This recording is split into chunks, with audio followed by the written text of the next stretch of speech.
Oxidative phosphorylation, AQA Biology. I'd just like to apologize in advance because I've got a sore throat, so if you hear me coughing, I'm very sorry. Now, you might be saying to yourself, you said in the first video for respiration that there were 32 molecules of ATP made from respiration, and we've heard about maybe 4. And you're right, the remaining 28 ATP molecules come from the oxidative phosphorylation. And it's actually ATP is produced from reduced NAD and FAD.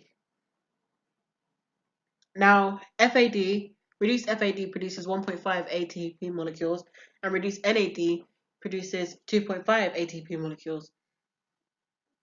And if you add that together as 2 FAD molecules come out of the Krebs cycle, and 10 reduced NAD come from glycolysis, Krebs, and link as a total, when you add it all together, it makes 28, and then plus the 4 from glycolysis results in 32 ATP molecules made overall.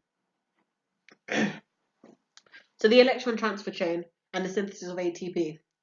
Well, reduced NAD and FAD demote electrons to hydrogen, which is the first molecule in the electron transfer chain. As they pass along a series of oxidation reactions, they release energy, actively pumping out the hydrogen ions across the membrane into inner membrane spaces. As they accumulate, it creates a concentration gradient. So hydrogen ions diffuse back through into the matrix through ATP synthesis channels. And as they go back through, it causes ATP to be produced. Chemoosmosis theory.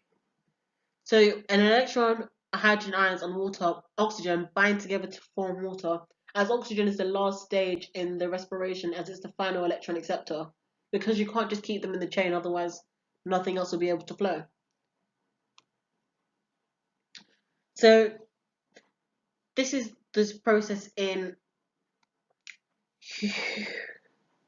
there are alternate respiratory processes, as you have the ones that occur in lipids and proteins, which I doubt you're going to be asked about.